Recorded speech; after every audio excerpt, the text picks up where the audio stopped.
옛날에 한 선비가 나룻배를 탔습니다. 지금은 다리가 많아서 다 차 타고 건너갑니다만은 옛날에 강을 건너려면 다리가 없기 때문에 나룻배를 타야 됐어요. 근데 한 선비가 나룻배를 탔는데 나룻배를 젓는 사공이 안악내였어요. 뱃사공이 안악내였습니다. 이 선비가 좀 장난기가 좀 발동이 됐어요. 그래서 이렇게 말을 걸었습니다. 여보시오, 내가 당신 배를 탔으니 내가 당신 남편이요. 머리 나쁜 사람은 빨리빨리 잘 못 알아들어요. 그 농담을 하니까 지금 말하면 성희롱에 걸립니다. 옛날에 뭐 그런 거 있었나요? 그 여자가 말도 못하고 가만히 있었어요. 그리고 어차피 배를 다 젓고 내려갔어요. 내려가면서 이 남자가 또 장난을 또 쳤어요. 임자 잘 가게. 내가 왜 당신이 내 임자예요? 내가 당신 배를 타지 않았나? 그러니까 이 안악이, 이 뱃사공이 뭐라고 말했겠어요? 아들아 잘 가라. 왜? 네가 내 배에서 나왔으니까 넌 내 아들이다. 참 사람이 위트라고 하는 게 같은 말을 해도 성질 팍 내면 그렇잖아요. 가만히 참고 있다가 말하는 게 참 성숙한 모습이다 하는 것을 볼 수가 있습니다. 간혹 우리가 참 이상한 말 들을 때 성질 바락 내면 네가 그래, 네 성질이 원래 그래 하고 욕하는 것밖에 안 되니까 그냥 여유 있게 한 번씩 웃으면서 이렇게 지나가는 것도 참 좋으리라 생각을 합니다. 배가, 빈 배가 있습니다. 이 빈 배에 무엇을 실었느냐, 거기에 따라서 배의 용도가 달라집니다. 기름을 가득 실었다, 유조선이죠. 여기 무기를 가득 실었다, 폭탄을 가득 실었다, 전투함이죠. 물고기가 가득 찼다, 어선이죠. 여기다가 화물을 가득 실었다, 화물선이죠. 무엇을 실었느냐에 따라서 용도가 달라지죠. 우리 인생이라고 하는 이 배, 이 배에다가 무엇을 실었느냐에 따라서 가치가 아주 달라집니다. 우리 인생이라는 배에 사랑하는 성도님들은 무엇을 싣고 있습니까?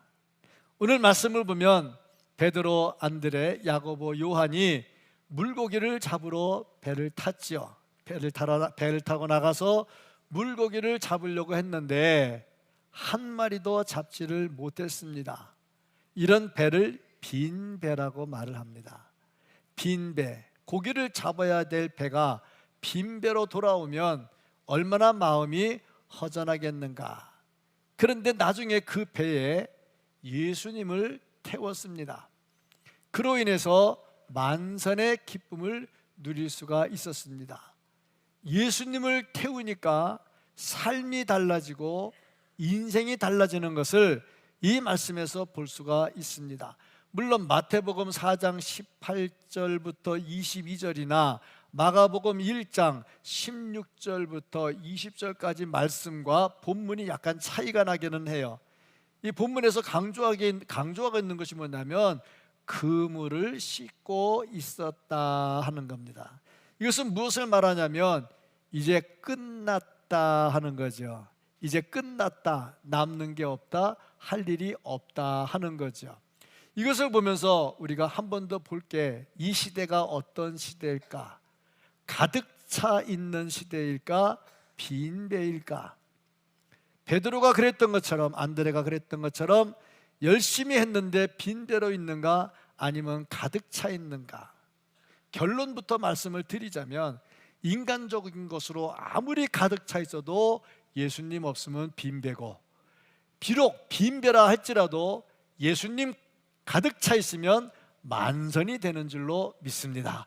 우리의 인생의 배에 과연 무엇을 싣고 가고 있는가? 이 말씀에서 볼 수 있는 것이 고기를 잡지 못한 어부들, 베드로, 안드레, 야고보, 요한의 모습을 볼 수가 있습니다. 물고기 잡는 사람이 고기를 못 잡으면 생계에 타격이 오겠지요. 5절 말씀을 보면요, 시몬이 대답하여 이르되 선생님, 우리들이 밤이 새도록 수고하였으되 잡은 것이 없지만은 정말 한 마리도 못 잡았다. 그러고 보니 얼마나 속이 상했을까 하는 겁니다. 그래서 그들이 그물을 씻고 포기했죠. 2절 말씀을 보면은 어부들은 배에서 나와서 그물을 씻는지라. 이제 끝난 겁니다. 이제 오늘은 땡이다 하는 거죠. 그런데 이 어부들이 어떤 어부들이냐면 그 바다에서 잔뼈가 굵은 사람들이야. 어디 가면 물고기가 많은지 잘 알고 있었단 말이죠. 그런데 뭐든지 내가 능력이 없어서 못할 때는 그때는 포기해요. 내가 안 되는 걸 뭐. 그런데 내가 능력이 있는데 안 되면 굉장히 속이 상합니다. 그러니 이 물고기 잡는데 아주 도 같은 이 제자들이 물고기를 못 잡았다 이거죠. 얼마나 속이 상했겠는가. 왜 이들이 고기를 못 잡았을까? 물론 자연적인 현상일 수도 있습니다. 물고기 없으면 못 잡지요. 그런데 이 말씀을 묵상하면서 보면 자연적 현상은 아닌 것 같아. 그리고 보니까 주님의 능력 때문이다 하는 거죠. 여기서 볼 수 있는 게 뭐냐면 잘 되고 못 되는 게 내가 잘해서가 아니라 하나님께서 나에게 어떻게 해주시는가에 달려있다 하는 것을 볼 수가 있습니다. 하나님은요, 우리가 잘 되게 해주기도 하시지만은 일이 꼬이게도 해주십니다. 평생 건강하게 잘 지내게도 해주시지만 갑자기 건강을 잃고 힘들 때도 있고요, 사업이 잘 되다가도 갑자기 꼬일 때가 있습니다. 저는 병원이라는 것을 모르고 살은 사람이요, 60년 넘도록 병원을 모르고 살은 사람이요. 그런데 갑자기 병원에 들어갔다 나오더니 아직까지 1년이 지났는데 아직까지도 제대로 못하고 있단 말이지. 보니까 사람이 살다 보면 꼬일 때가 있어. 베드로가 그렇게 고기를 잘 잡다가 이날 꼬이는 거야. 왜 이렇게 꼬이는 거지? 사람이 살다 보면요, 정말 인생이 힘들 때가 있습니다. 아까 간증도 보셨습니다마는 날마다 그 정신적 번뇌로 못 견디고 힘들어하고 있었거든요.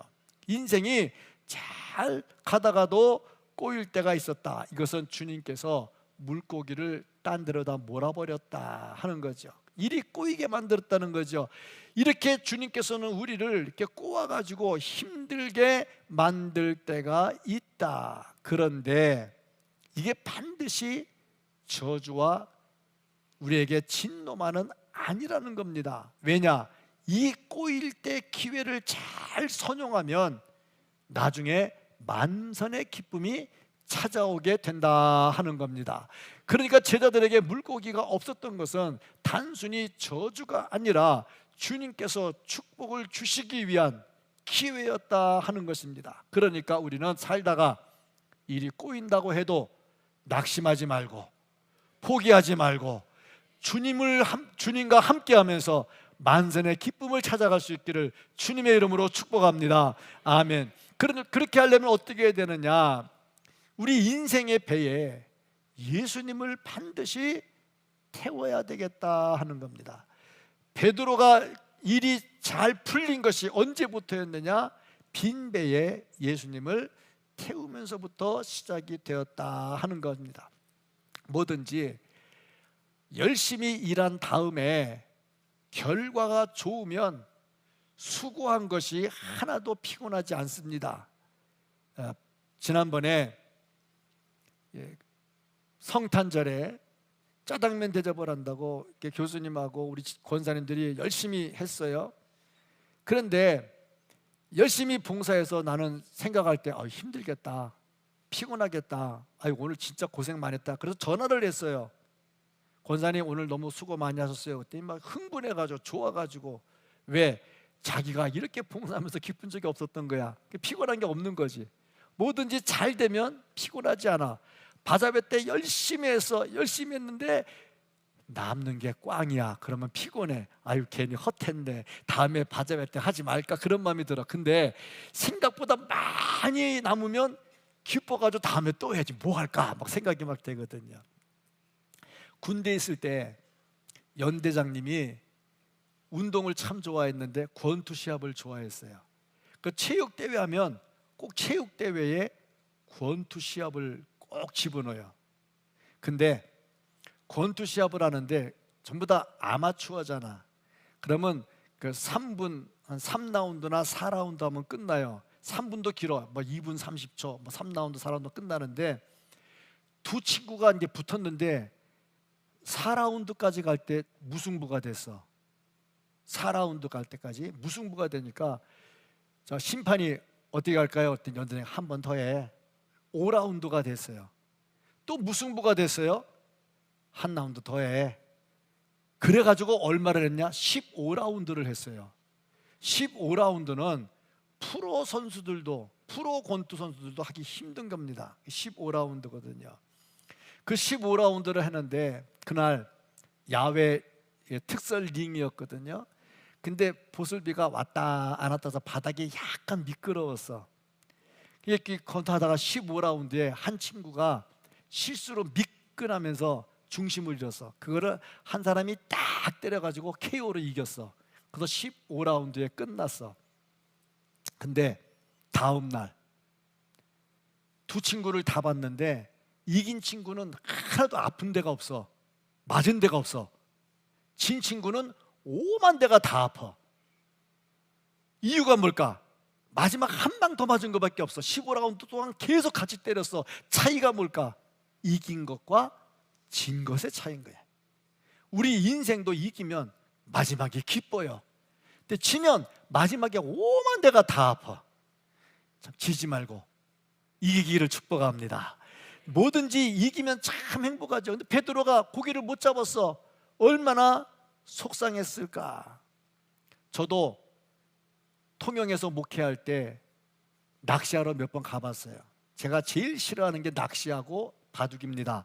이 두 가지에 한번 마음을 쏟으면요 목회를 못해요. 그 두 가지는 아예 손을 안 대는데 바닷가에 살다 보니까 목사님 우리 전도회 하러 갑시다. 전도회하러 따라가면 낚시하러 가는 거야. 그 배에서 낚시를 하는데 참 제가 그런 낚시 처음 해봤어요. 한 낚싯줄에 낚시 바늘 하나 있는 것만 봤는데 10개를 쭉 달아요. 그리고 이렇게 집어넣으면요 한 방에 10마리가 들면 쫙 또 10마리가 쫙 올라오면요 그 기분 굉장히 좋아요. 근데 어떤 때는요 한 마리도 안 잡혀. 근데 놀라운 거는 한 마리도 안 잡힐 때는 뱃멀미 해가지고 어지러워가지고 정신이 없어. 근데 많이 잡힐 때는요 뱃멀미를 안 해. 그거 참 희한하대. 뭐든지 일이 잘 되면 좋아요. 근데 베드로 보니까 일이 안 돼. 얼마나 속상했을까. 더군다나 고기 잡는 프로인데 얼마나 속상했을까. 그래서 그물을 씻고 있는데 예수님께서 오셨어요. 배를 좀 육지에서 띄워라. 아마 예수님께서 그 배 위에 올라가셔서 그물 씻는 이 제자들에게 설교를 하시려고 그랬던 것 같아요. 배를 좀 띄워라. 3절 말씀을 보면요 예수께서 한 배에 오르시니 그 배는 시몬의 배라. 육지에서 조금 떼기를 청하시고 앉으사 배에서 무리를 가르치시더니. 제가 저기를 가봤어요. 저기를 가면요 언덕이 쭉 돼 있는데 그 언덕에 사람들이 쭉 앉으면 밑에서 예수님 설교하면 마이크 없이 설교하면은 이 바람 타고 소리가 쭉 올라가가지고 몇천 명도 들을 수 있는 그런 데거든요. 배를 띄워가지고 거기서 설교를 하셨다 이 말씀이죠. 그러면 예수님이 설교할 때 이 사람들이 예수님 설교가 귀에 들어왔을까? 지금 기분이 어떨까? 한 마리도 못 잡아서 기분 꽝인데 예수님 설교한다면 그 꽝일 때 설교가 들어올까? 설교가 언제 들어오냐면요 기분이 좋을 때 들어옵니다. 그러니까 집에 가서 교회 나올 때는 항상 기분 좋게 가져와야 돼. 그래야 설교가 들어와. 기분이 안 좋으면 설교가 잘 안 들어와. 근데 고기 못 잡아가지고 이 속상해 갖고 있는데 설교가 들어오겠냐고. 그런데도 예수님께서 설교를 하십니다. 중요한 거 빈 배에 예수님께서 올라타셨다는 것은 제자들에게는 큰 축복이 되었다 하는 겁니다. 이 그물 씻는 베드로의 모습이 어떤 모습이냐? 지금 이 세상의 모습과 다를 바가 없어요. 코로나 이후에 참 어려워요. 사업하는 사람들도 어려워요. 될 듯 하는데 안 돼요. 어떤 분 제가 전화를 했는데 지금 뭐 하고 지내십니까? 그랬더니 사업을 구상하고 있대. 왜 시작하지 않으시고요? 그랬더니 코로나 이후에 해봤자 좀 도움이 되는 것 같지 않아서 1년 기다렸다 하려고 기다린대. 코로나 이후에 모든 게 다 힘들어요. 사업도 많이 힘들어요. 힘들고 일이 꼬여요. 이런 때 빈배에 예수님마저 안 계신다면 과연 우리 인생이 어떻게 될까? 빈배에 예수님을 태우는 순간이 축복의 순간이 되는 줄로 믿습니다. 가끔 가다가 주님께서 보시면요, 일이 꼬이게 하시고, 꼬이게 하는 것은 곧 우리에게 축복의 기회가 되더라 하는 겁니다. 예수님이 말씀 전하는 것을 듣고 베드로가 어떻게 했느냐? 그 말씀을 듣고 순종하고 믿음의 고백을 합니다. 예수님은 말씀을 먼저 가르치신 후에 깊은 데로 가서 그물을 던져라 하고 말씀을 하셨어요. 3절 4절 말씀을 보면 예수께서 한 배에 오르시니 그 배는 시몬의 배라 육지에서 조금 떼기를 청하시고 앉으사 배에서 무리를 가르치시더니 말씀을 마치시고 시몬에게 이르시되 깊은 데로 가서 그물을 내려 고기를 잡으라 하고 말씀을 했습니다.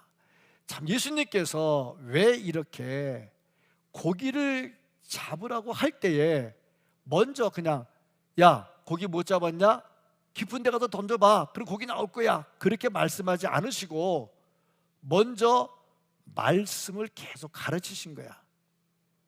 우리는 성경을 통해서 무엇을 볼 수 있냐면 예수님께서 무엇을 하시든지 항상 말씀을 먼저 하셨다는 거예요. 그러니까 교회에서 무슨 일 하든지 정말 중요한 것은 항상 말씀을 먼저 사모하는 자리에 가야 된다 하는 겁니다. 엠마오로 가는 두 제자, 예수님 십자가 달려 돌아가신 다음에 부활하셨어요. 그것도 모르고 엠마오로 가는 두 제자 낙심하면서 갔어요. 예수님께서 그 길을 계속 따라가셨어요. 그들과 같이 가셨어요. 그들이 말하는 걸 다 들었어요. 심지어 그들이 예수님을 책망했어요. 너는 예루살렘에 살면서 예루살렘에서 무슨 일이 일어났는지 아직도 알지 못하느냐? 그래도 예수님 가만히 듣고 계셨어. 뭐 했느냐? 성경을 풀어서 가르쳐 주셨어. 아니, 간단하잖아. 그 낙심하고 내려가는 자 예수님인지도 알아보지 못하고 너만 모르느냐 할 때 짠, 봐라, 왜 모르느냐 그렇게 할 수도 있잖아. 근데 왜 그렇게 안 하셨냔 말이죠. 말씀을 먼저 풀어주는 거야. 왜냐? 말씀을 풀어주면서 가슴이 뜨거워지면 믿음이 생겨요.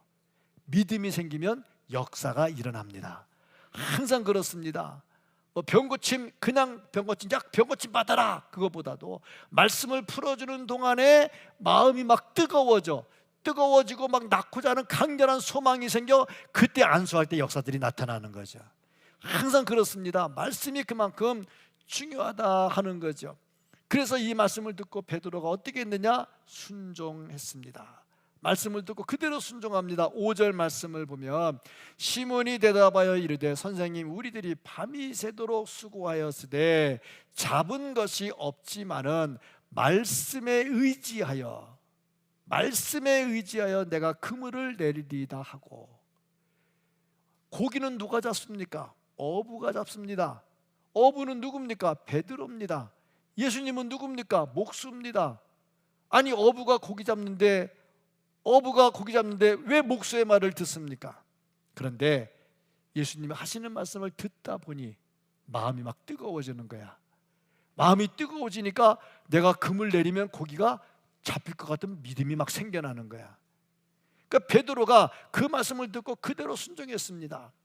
터툴리안이라고 하는 초대 교부가 이런 말을 했어요. 나는 불합리하기 때문에 믿는다. 합리적인 거는요, 믿는 게 아닙니다. 합리적인 건 그냥 아는 것이고 받아들이는 것이죠. 믿는 거는 뭐냐? 합리적이지 않아. 그런데 그걸 합리라고 받아들여. 이게 믿음이거든요.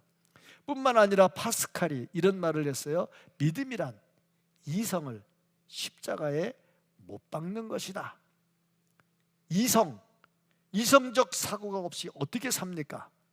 논리적 사고 없이 어떻게 삽니까? 다 모든 것이 계산 없이 어떻게 됩니까? 그런데 믿음이란 그것을 십자가에 못 박는 것이라 하는 겁니다. 항상 말씀에 순종할 때 역사들이 일어납니다. 여호수아가 요단강을 건널 때 그때에 하는 말이 뭐냐면 발을 집어넣으라는 겁니다. 그런데 요단강은 어땠느냐? 홍수로 물이 범람하고 있었어요. 이성적으로는 안 맞아요. 논리적으로 안 맞아요. 믿음은 뭐냐? 거기다 발을 집어넣는 겁니다. 정말 발을 집어넣을 때 놀라운 역사들이 나타나는데, 그래서 우리에게 필요한 것이 뭐냐? 액션이라고 하는 겁니다. 믿음은 행동을 수반한다 하는 거죠. 베드로가 그대로 순종을 했습니다. 그리고 어떻게 했느냐? 신앙 고백을 했어요.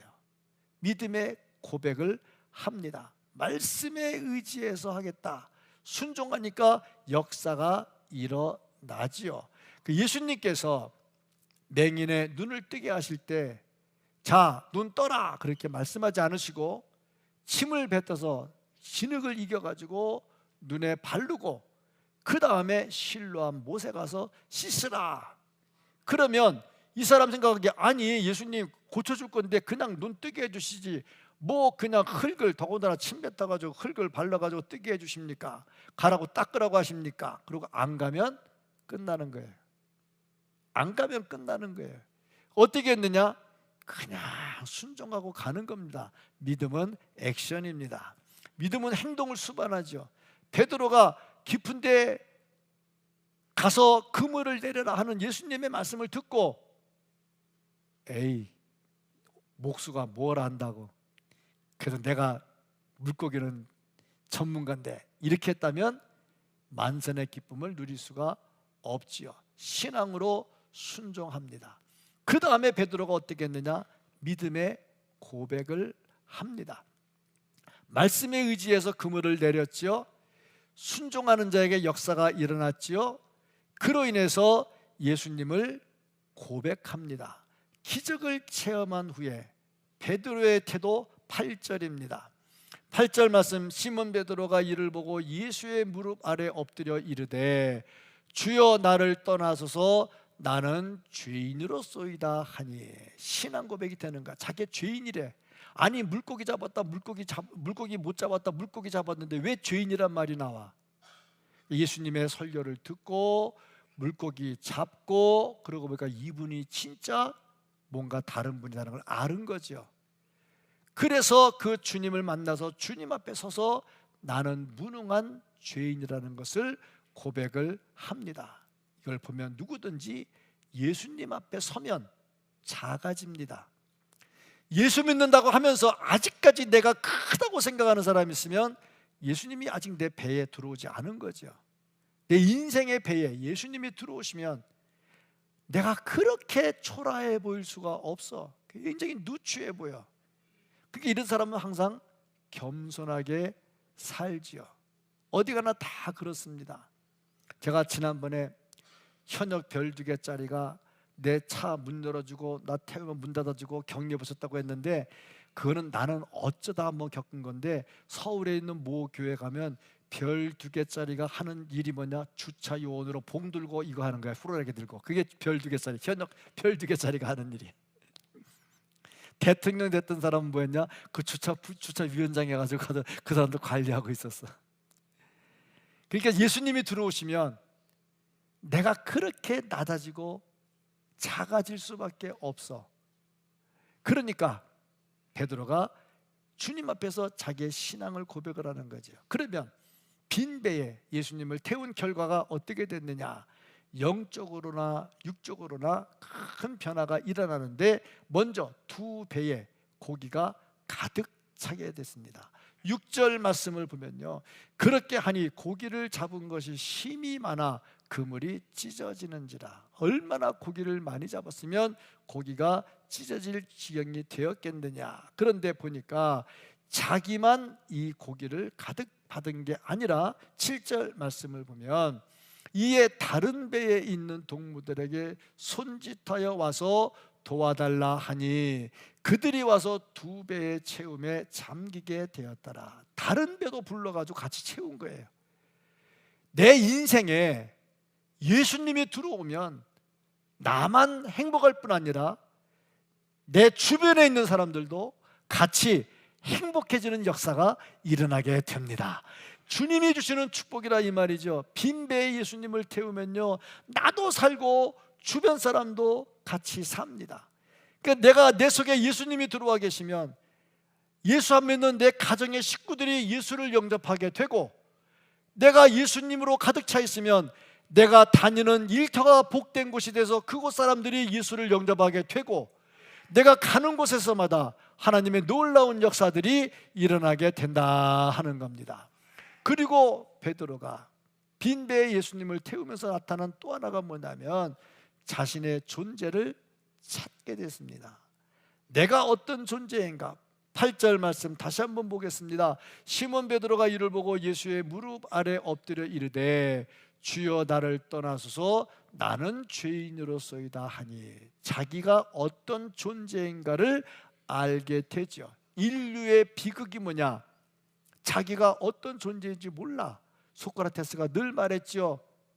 내 자신을 알라. 참, 소크라테스 가지고 노래도 불렀잖아. 테스 형.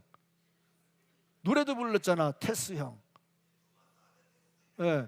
그렇잖아. 이게 보니까 주님 앞에서 우리 자신들을 우리가 만나게 되면요, 내 자신이 누군지를 알게 되는데, 인생의 비극이 뭐냐면 자기가 어떤 존재인지를 몰라. 참 안타까워. 그런데 잘 되면 더 몰라. 출세하거나 돈을 많이 벌거나 자식들이 잘 되거나 정치적으로 강력해지거나 잘 되면 자신이 어떤 존재인지 더 몰라. 참 인생의 비극이다는 거죠. 그런데 예수님 앞에 나오면 내 자신이 얼마나 비참한 존재인지 압니다. 회개할 때 내 모습을 보면요, 회개할 때 내 모습이 어떠느냐? 저는 이런 걸 봤어요. 내 모습을 똥 구덩이 빠져가지고 입만 이렇게 나와가지고 숨만 핥딱 쉬는 내 모습을 봤어. 그게 내 모습이야. 이게 내 모습이야. 죄로 인해서 물든 모습이 내 모습. 그런 모습을 저는 봤어요. 그렇습니다. 예수님을 만나지 않고 내 배에 예수님을 태우지 않으면요, 내가 찰난 줄 알고 있다는 얘기죠. 근데 베드로가 물고기 잘 잡는 줄로 권위자로 알았죠. 그런데 그런 일을 만나고 나서 나는 죄인으로서이다 하는 그런 고백을 하죠. 자기 자신이 어떤 존재인지 알죠. 그리고 보니까 이제 새로운 사명을 다시 받게 됩니다. 10절 말씀을 보면 무서워하지 말라. 이제후로는 내가 사람을 취하리라. 물고기 잡는 데서 사람을 취하는 걸로 바뀝니다. 이게 인생이 완전히 바뀌어요. 잡아서 죽이는 일 하다가 잡아서 살리는 대로 바뀝니다. 인생이 바뀌어지게 됩니다. 사명의 전환이 이루어지게 되는 거죠. 그리고 모든 것을 다 버려두고 예수님을 따릅니다. 11절 말씀입니다. 그들이 베드로를 육지에 대고 모든 것을 버려두고, 모든 것이 뭡니까? 지금 배 있죠? 가득 찬 물고기 있죠? 집에 가면 부모님 계시죠? 다 주변에 친구들 있죠? 싹 다 버려두고 예수님을 쫓았다 하는 겁니다. 왜? 더 귀한 것을 봤거든요. 더 귀한 것을 보면요, 이전에 있던 것들은 추하게 보여요. 새 양복을 사면요, 이전에 헐렁헐렁했던 양복들은 추해져요. 그러니까 버려야 되는 거죠. 진주를 발견하면, 조개를 잡다가 진주를 발견하면 더 이상 조개 잡을 필요 없죠. 조개 놔두고 진주 가지고 가죠. 우리 인생에 예수님 안 태웠을 때는 빈배요. 아무리 돈이 많아도, 아무리 건강해도 예수님 안 태우면 빈배요. 그건 조개 껍데기 줍는 거야. 그런데 예수님을 태우면요, 비록 물고기가 없어도 가득한 거예요. 왜? 조금 이따 가득해질 거니까. 예수님이 계시면요 진주예요. 진주보다 더 값지잖아요. 그러니까 우리는 어떻게 되느냐, 내 인생의 배에 반드시 예수님을 태워야 된다는 겁니다. 아무리 인생이 부하고 아무리 귀해도 예수님 없는 배는 빈 배입니다. 빈 배는 허무합니다.